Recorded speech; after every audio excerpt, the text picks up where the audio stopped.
I rarely get nervous about interviews now. I've interviewed prime ministers and big film stars and it doesn't worry me. But I must admit, I approached this project of talking to Fiona, my foster daughter, with some apprehension. I'm doing it because he's asked me to do it, and it's actually quite a good opportunity to get some things off my chest. Some things will be said that neither of us have said to each other before. I don't know what it would do to our relationship, but sometimes maybe that's the risks you have to take. Jo, my wife, and I fostered Fiona at 10, and I suppose really I was quite scared about what I might find out when I talked to Fiona about it. My life, like hers, has been full of departures, and I began by talking to her about when I left home at 5 to go to boarding school. I always remember the date. It's a funny thing. I have a bit of a thing about dates, and it was the 10th of September 1952 when I had to go away to school, which was a boarding school in Bristol. I mean, having been blind from birth, that's what they did in the 50s. And I also had a blind brother, as you know, Colin, who was 4 years older than me. And that's how I knew it was going to happen, because he went to this school as well. And my mother tells me that she found me sobbing, you see, and she said, don't laugh, it's very sad. I was sobbing, and she said, why are you crying? And I said, I miss Colin. And she thought, well, that will be all right, because he'll want to go with Colin. But actually, it wasn't that at all. It was that I knew I was going to have to leave home, and he went, and it would be me next. We tried to escape. I remember trying to escape down the fire escape. I must have been all of 6 and 1 month, and getting as far as the front drive before they hauled me back. And it was just a very grim place, and I absolutely hated it. Because I haven't really told you that before, have I? No. In a way. No. No. Yeah. I should say, after we'd been married about 6 or 7 years, and we had 2 children, and we decided we wanted to foster. And I think that was to do with me going to boarding school, to be honest with you, and Jo going to boarding school, because we'd both been away to school, and we saw a programme on television and thought, yeah, it's ridiculous, kids being in children's homes when we could perhaps offer a home. And we volunteered to foster, and it took ages. But in the end, they told us about you, and we came to see you in the children's home in Basingstoke. Dummer, wasn't it? Or near Dummer, near Basingstoke. Cliddesden, that's right. Do you remember the first time we came and you took me up the garden? See the donkeys. Yeah. We went to see the donkeys. Yeah. That's right. Actually, it was great because... I wasn't scared.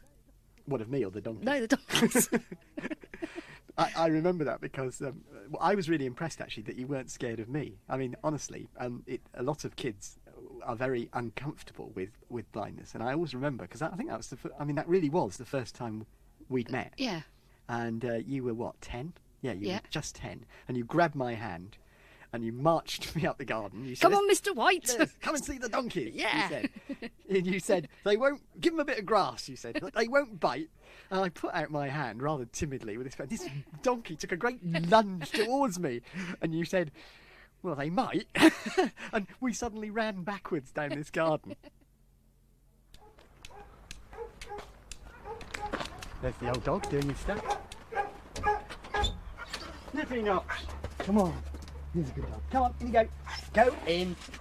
In. Good dog. Hello. You walked? Yeah. Were you Wally? I thought you were getting a taxi. No, I decided to walk. Saw this little girl, little 10-year-old. I must admit, I was petrified.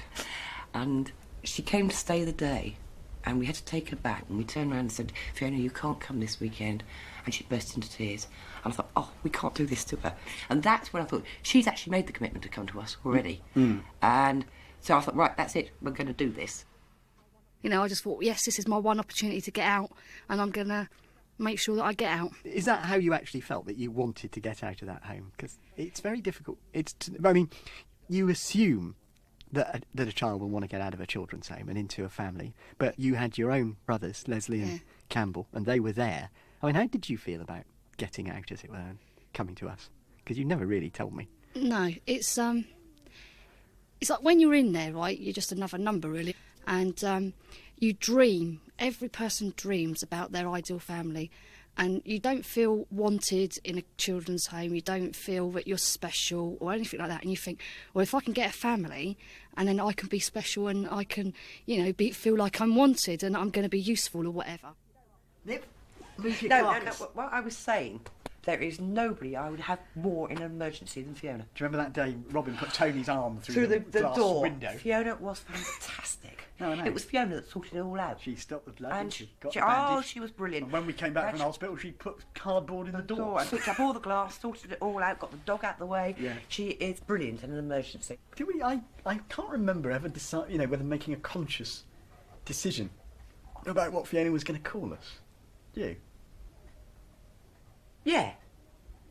Yeah, she asked at Cliddeston what she was going to call us, whether it was Mr. and Mrs. White. And I was so totally anti Mr. and Mrs. White or Auntie. That was another favourite, which I'd absolutely detest. Well, all Nobody the women calls me Auntie. All the women at the children's home were Auntie this and Auntie Yeah, exactly. So I turned around to her and said, it's Joe and Pete. Right from the start, otherwise we don't speak. Because all the kids' friends called us Joe and Pete. That's true. And so it was a very sort of a conscious thing. But being called Auntie Joe, oh no. But when you stop and think about it, that decision was more for our benefit than it was for hers in a way, wasn't it? It was yet another thing, probably, that made her feel Do you know, different. I've never thought about that. When I first went to live with them, we discussed what I would call them. Now, in the children's home, everybody's your auntie or uncle, because that's the way you would address them. And Joe said to me, if you ever call me Auntie Joe, I will throttle you. So I thought, well, I better not call her Auntie Joe then. Pete didn't mind, whatever. We'd sat down, we chatted about it. They didn't think it would be right to call them mum and dad because they weren't my mum and dad, and their own children would become confused as to all of a sudden this strange person coming into the family and calling my mum and dad, but you're not my sister, so why are you doing that? They said I could if I wanted to, but because of what they said, I thought, well, no, I won't. So we just decided amongst us that I'll just call them Pete and Joe, and I have ever since. Who's around? Fiona's here. Is she? Right. Well, Right, just go and get, I'd love a cup of tea. All right, can I just go and get rid of this stuff? Hey, you know what I've just dug out? What? Do you remember that walk you did at Portsmouth? That What, Portsmouth to Southampton? Yeah. When Fiona and Tony got lost? we have got the photo here. Really? Absolutely. Yeah, Fantastic. she's in the background there. Right. Fiona's got her hair shorn, bleached, and she's Really? looking her most outlandish, she might say. Yeah. Are you in any of these, Fiona? That's Malta. You'll be in some of the Greece ones. She was extremely camera shy. I took them. The kids locked themselves out on the Oh balcony. yeah, and they had to. Julie had to cycle through Cycle. villages to get the key. Julie, oh Yeah. bless her. Yeah, she had to cycle right to Madam What's Name to get the key back. 'Cause Yeah. we were all locked out. And I was thinking, great, this is it. I've made it. I've got my own family now. But obviously, I started to think about Campbell and Leslie and the effect that would have on my relationship with them. Yeah. Right? They weren't all... Well, Campbell, your Eldest. eldest brother, he wasn't all that happy about it, was he? No, he wasn't, because Heather, the oldest, had already gone anyway. She'd been taken away back up to Scotland to live with her dad. And as much as I wanted to get out, the relationship I had with Campbell and Leslie at that point was very, very strong and very, very loyal. And if Campbell had actually ever said to me, I don't want you to go, I wouldn't have gone. And there was a moment when we actually had the wild idea Of of having trying all to three of foster us. you all Yeah. three. And then we thought, well, I think we thought, I don't think we're quite up to that. I don't think we can. I mean, we didn't have a big enough house, but they would possibly have rehoused us. But the other thing I remember thinking was, in a way, if we did that, we'd almost take Fiona from one children's home to another one, because there would have been 6 children then. Yeah, but that would have been all right, wouldn't it? Yeah, I don't know whether it would have worked, to be Yeah. absolutely honest with you. I've been up to see Shirley, and she's got your little M sorted out, or whatever it is, on your skirt. My job now is as a house matron in the girls' boarding house of a private boarding school in Surrey. This is Queen's.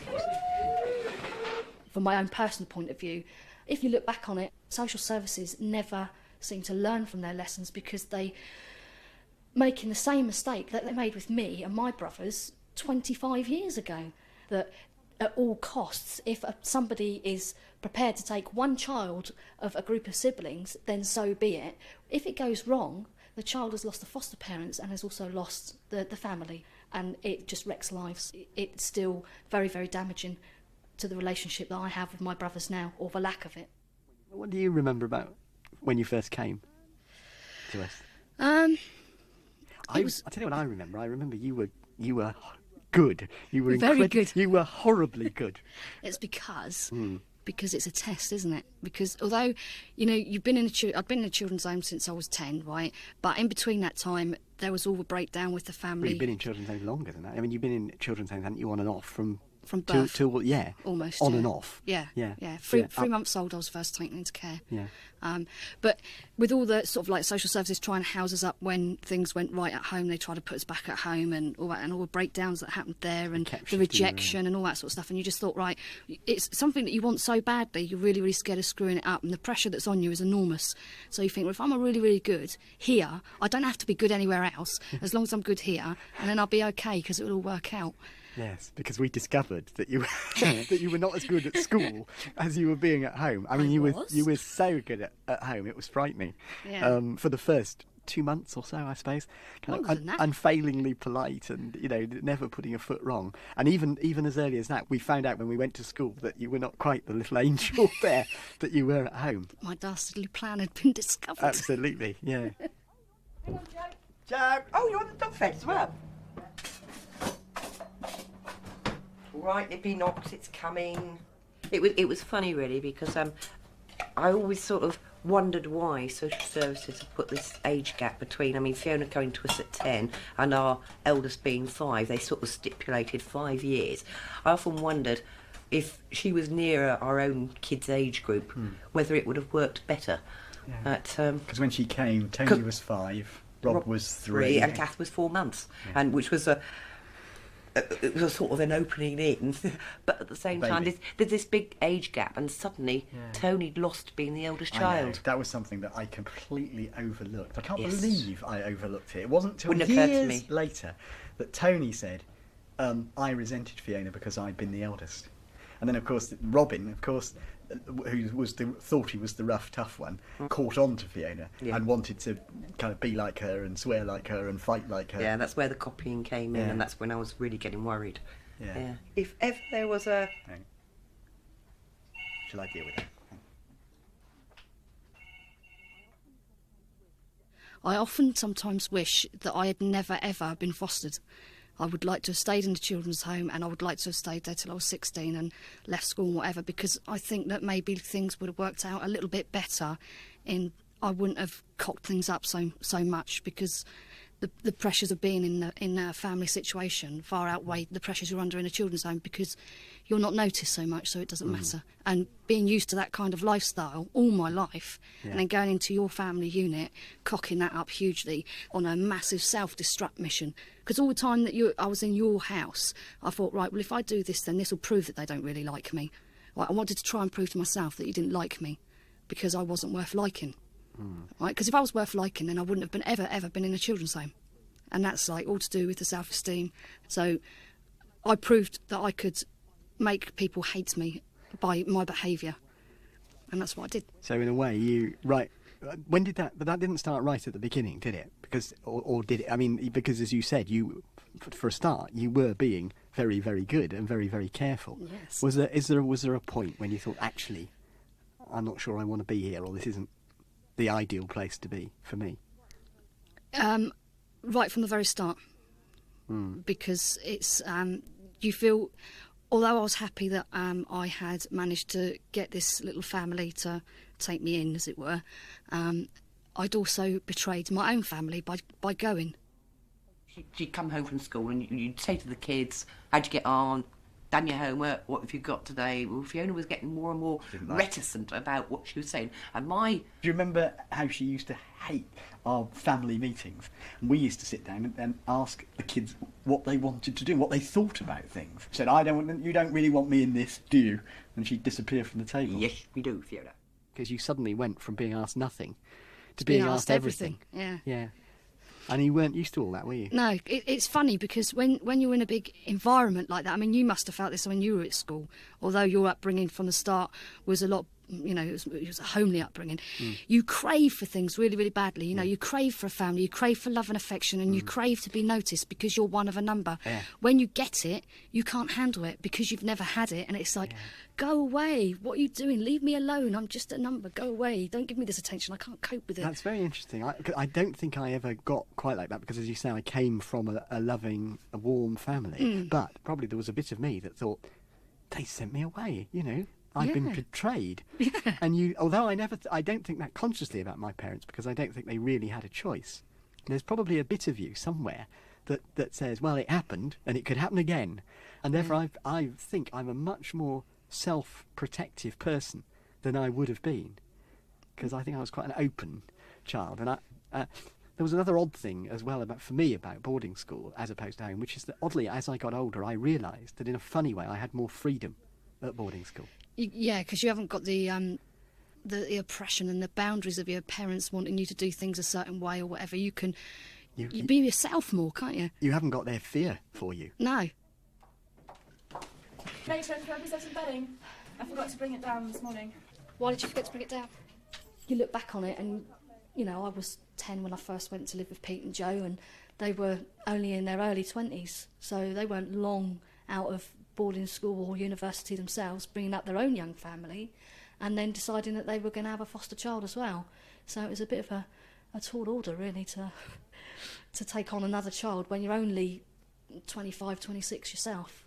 So the boarding school side of it, the life that they led, yeah, I certainly do have a better understanding of it because I work in it now and I know how the girls feel, because people are there to do a job and they are not your mum and they are not your dad. We had 3 kids of our own, but I'd still say we were very young to take on a 10-year-old with problems.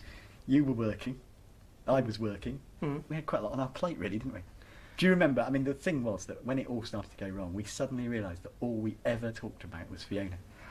Yes. We'd go out for a drink and we'd talk about Fiona. Yes. We'd go on holiday and we'd talk about Fiona. Fiona. We'd have Yeah. weekends away and we'd talk about Fiona. We'd go out for a walk and we'd talk about You were with us for 5 years, from 10 to 15, but towards the end of that, boy, did you want to get out. I mean, even we could see that. I mean, you did all sorts of things to try and make that clear to us, didn't you?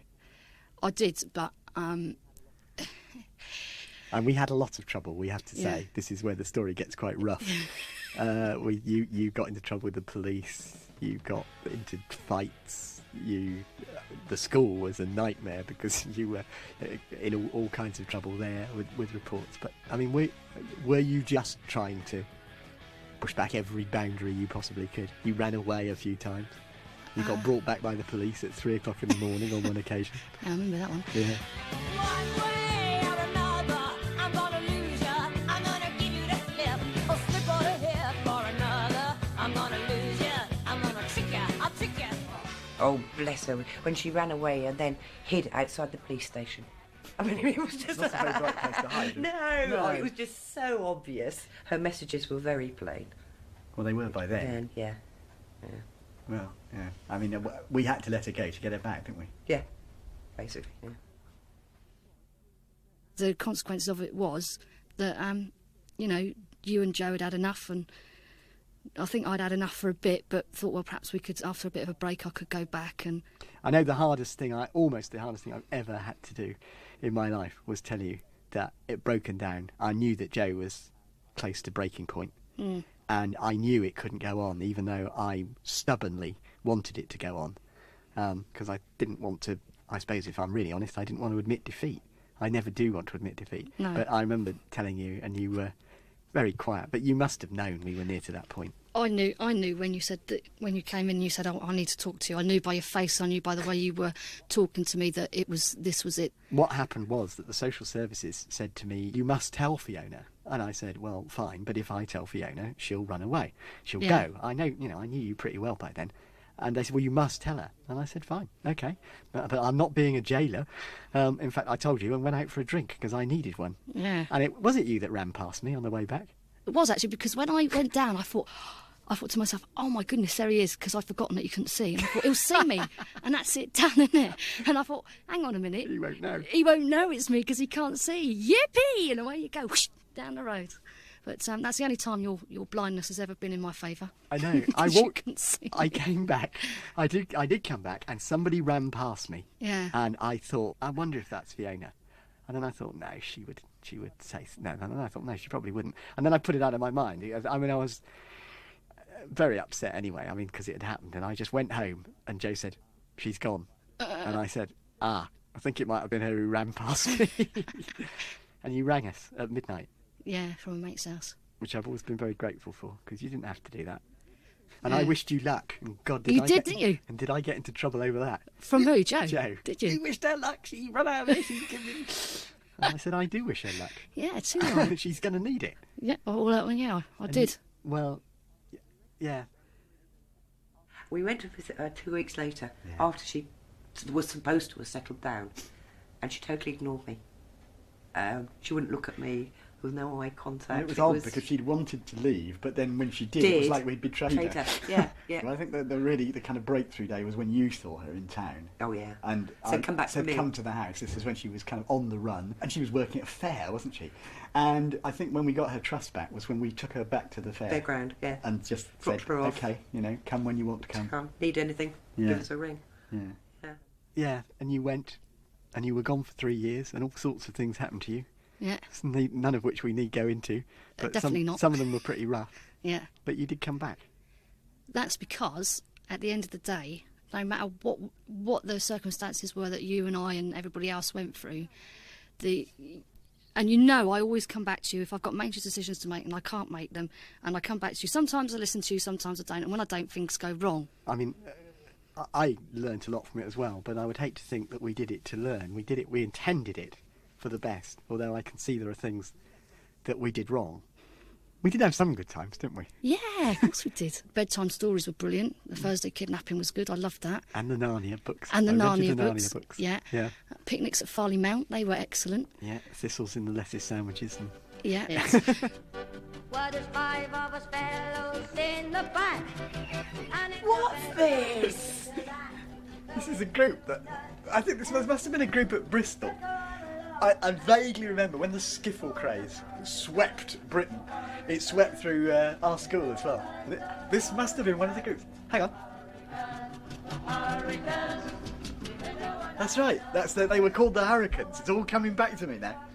I wasn't in it. I wasn't in it. How old were they? 13 or 14, I suppose. Can you listen? all together and away we You can hear that Bristol accent. no one like the hurricane, hurricane, hurricane. There's no one like the hurricane. H-U-R-R-I-C-A-N-E, hurricane. The interview gave us the opportunity to talk about things that, we hadn't spoken about before. I think the thing which Fiona said when I talked to her, which hit home the hardest, and don't get me wrong, I don't mind her being frank. I asked her to be frank and she was.